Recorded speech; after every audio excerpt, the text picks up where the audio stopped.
हाँ, तो ये आपका 4th लेक्चर है जिसमें हम लोग मेंडलीव्स पीरियोडिक लॉ के बारे में पढ़ेंगे। तो ये लेक्चर में हम लोग पढ़ेंगे Mendeleev's periodic law. Mendeleev's periodic law क्या है, ठीक है। According to Mendeleev's periodic properties of the element are the periodic function of their atomic mass. Mendeleev's का पीरियोडिक लॉ या मेंडलीव्स का पीरियोडिक टेबल टोटल का टोटल एटॉमिक मास पे सजाया गया था और ये एक बेस था पीरियोडिक टेबल का, ठीक है। अभी तक हमने पढ़ा डोबर्नियर, फिर हमने पढ़ा न्यूलैंड्स, लोथरमेयर, लेकिन मेंडलीव्स पीरियोडिक लॉ जो था वो सबसे इंपॉर्टेंट था और ये एक सिस्टमेटिक स्टडी दिया पीरियोडिक टेबल में। Mendeleev's periodic law atomic mass पे आधारित था, तो हम लोग बोल सकते हैं according to Mendeleev's periodic properties of the elements are periodic function of their atomic mass. सबसे पहला है Mendeleev's periodic law, the physical and chemical property of element are the periodic function of their atomic weight. Characteristic देखते हैं Mendeleev's का। सबसे पहला point कह रहा है it is based on atomic weight. Mendeleev's periodic table किस चीज पे बेस्ड था? एटॉमिक वेट पे।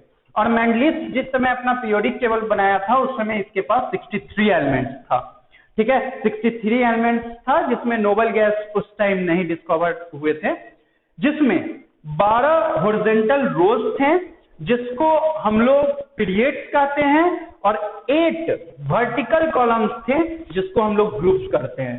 इसको पीरियड्स कहते हैं। उस टाइम 12 पीरियड्स थे आपके और 8 क्या थे आपके? ग्रुप्स थे।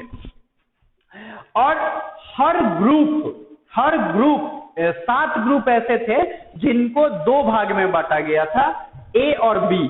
जैसे इनके पास जो टोटल ग्रुप्स थे वो टोटल ग्रुप 8 थे। दैट मीन्स 1 2 3 4 5 6 7 और 8। और उस टाइम इनर्ट गैस डिस्कवर नहीं हुआ था, तो एक 0 ग्रुप आप मान के चलो। और ये 7 जो ग्रुप था ये सबका 2-2 भाग में बांटे हुए थे, ए और बी।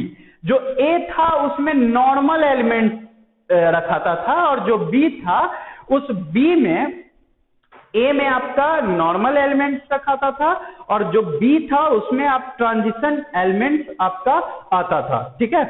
तो जो 7 ग्रुप ए और बी में रखाया, जिसमें ए जो है ए ग्रुप सब ग्रुप में हमारा नॉर्मल एलिमेंट्स था और बी सब ग्रुप में हमारा ट्रांजिशन एलिमेंट्स था। इसको भी ये भी, तो टोटल कितना हो गया 7 तक अगर हम लेके चले तो 7 × 2 कितना हो गया 14। और 8 ग्रुप जो था इसको 3 भाग में कंसिस्ट किए, 9 एलिमेंट्स में कंसिस्ट किए थे और 3 रोज में कंसिस्ट किए थे। तो 14 + 3 कितना हो गया आपका 17 और एक 0 ग्रुप कितना हो गया 18। तो कंसेप्ट समझिए, मॉडर्न पीरियोडिक टेबल में 18 ग्रुप होता है, 18 ग्रुप होता है और मेंडलीव्स पीरियोडिक टेबल में टोटल कितना बोला था 8। और उसको सब ग्रुप में ए बी उसी को मोजले ने क्या किया, क्लासिफाई किया और उसको एक सिस्टमेटिक बना दिया। बेस यहीं से था, बेस यहीं से आया था, ठीक है।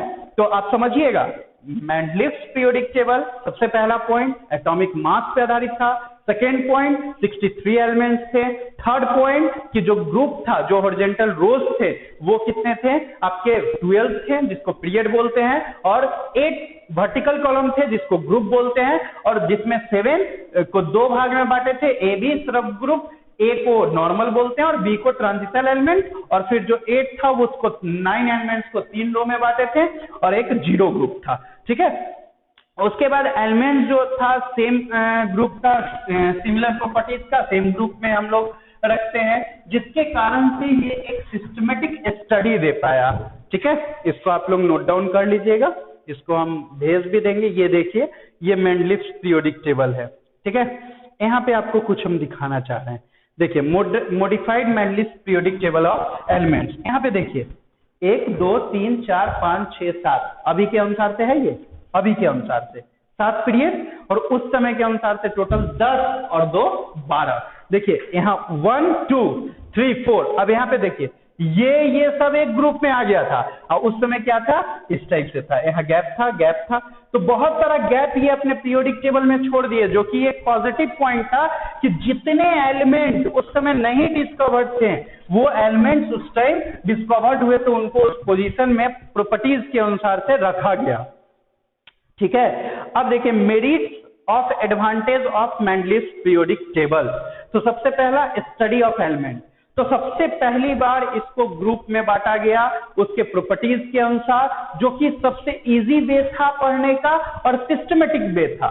सेकेंड है प्रिडिक्शन ऑफ न्यू एलिमेंट, वो पहले ही प्रिडिक्ट कर चुके थे कि नया एलिमेंट डिस्कवर्ड होगा ही होगा, और नया एलिमेंट डिस्कवर्ड होगा उसके लिए ही पहले ही से स्पेस खाली रखे थे। जैसे कि आपका 4 एग्जाम्पल है, ये एग्जाम में भी पूछता है, ये 4 बहुत इंपॉर्टेंट है, बहुत इंपॉर्टेंट। एका एल्युमिनियम गैलियम, एका सिलिकॉन जर्मेनियम, एका बोरोन स्कैंडियम, एका मैग्नीज टेक्टियम। ठीक है, ये 4 बहुत इंपॉर्टेंट है। जैसे आपको हम बताते हैं, जैसे हम यहाँ पे लिखते हैं एका सिलिकॉन, एका सिलिकॉन क्या है? जर्मेनियम। फिर क्या है? एका एल्युमिनियम गैलियम, एका मैग्नीज टेक्टियम और एका बोरॉन स्कैंडियम। इसको याद करने का क्या तरीका है आपको हम सिखाते हैं। एका सिलिकॉन CSI मतलब सीता, एका सिलिकॉन सीता, GE मतलब गीता, सीता गीता से अलग, AL एल्युमिनियम, एका एल्युमिनियम अलग, अलग, G गैलियम अलग, AL एल्युमिनियम, G मतलब ग, एका सिलिकॉन जर्मेनियम सीता गीता से अलग, एका बोरोन, एका बोरोन BSC, एका बोरोन स्कैंडियम BSC नहीं, M एका मैग्नीज टेक्टियम एमटेक है। इसको हिंदी में हम लिख देते हैं सीता गीता से अलग, सीता गीता से अलग, BSC नहीं, क्या है? एमटेक है, एमटेक है। सीता एका सिलिकॉन जर्मेनियम, गीता एका एल्युमिनियम गैलियम से अलग, एका एल्युमिनियम गैलियम।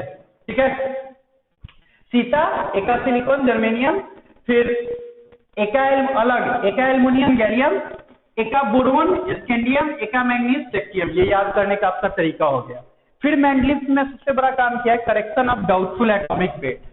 डाउट क्या था कि अगर छोटा सा एग्जांपल लेते हैं beryllium, atomic weight is equal to होता है वैलेंसी इनटू इक्विवेलेंट वेट।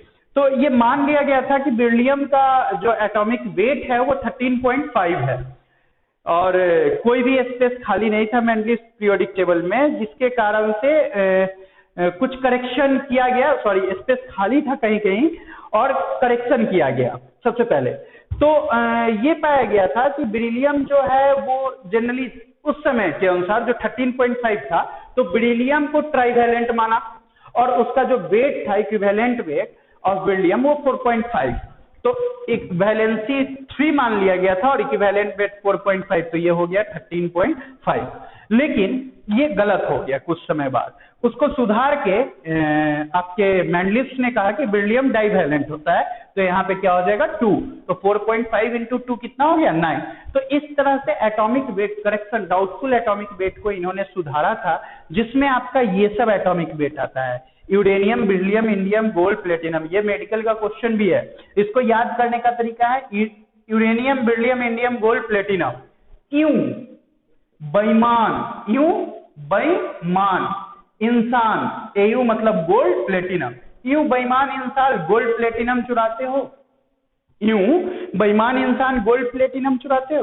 तो इसके अनुसार से आप ट्रिक के अनुसार से आप क्या कर सकते हो, याद कर सकते हो। फिर क्या है demerits of Mendeleev periodic table. तो सबसे पहला पोजीशन ऑफ हाइड्रोजन फिक्स नहीं है, हाइड्रोजन का दोनों जगह पोजीशन होता है, एल्केली मेटल्स पे भी और हेलोजन पे भी। ठीक है, सेकेंड है पोजीशन ऑफ आइसोटोप्स, आइसोटोप्स का भी पोजीशन फिक्स नहीं है। फिर anomalous pair of elements, some pair जो कि फॉलो नहीं करता है increasing order of atomic mass, उसी को एनोमोलस पेयर बोला जाता है। जैसे कि आर्गन और पोटेशियम का छोटा सा बात करते हैं, तो आर्गन का एटॉमिक नंबर कितना आता है 18 और पोटेशियम का 19, तो ये 19 है तो इसका एटॉमिक मास ज्यादा होना चाहिए था, तो इसका 39.1 है और आर्गन का 39.9 है, तो इसका मास कम होना चाहिए था, तो इसका ज्यादा हो गया, इसका ज्यादा होना चाहिए तो कम हो गया, तो ये क्या है गलत है, जिसको मेंडलीव ने नहीं सुधारा। तो यही एक तरह का एलिमेंट्स नहीं है, पेयर नहीं है आर्गन पोटेशियम, इसके अलावा टेरिलियम, इंडियम, कोबाल्ट, निकल, थोरियम, स्पेक्ट्रियम, इस तरह के एलिमेंट है। इसको याद करने का तरीका आमिर खान तेरी इच्छा, ठंडा पेप्सी कोक नहीं, इसको याद करने का तरीका है। आमिर खान तेरी इच्छा, ठंडा पेप्सी, कोक नहीं। फिर बहुत सारे ऐसे एलिमेंट्स थे जो कि अलग टाइप के थे और उसको सेम ग्रुप में रखा गया, जैसे कि 1A में लिथियम सोडियम पोटेशियम आता है और 1B में कॉपर सिल्वर और आपका गोल्ड आता है, जो कि ट्रांजिशन एलिमेंट है और ये अल्कली है। ये सबको एक ही ग्रुप में रखा गया था, 1A 1B, ये सब डिमेरिट था। नेक्स्ट क्लास में हम लोग स्टार्ट करेंगे modern periodic table. Thank you.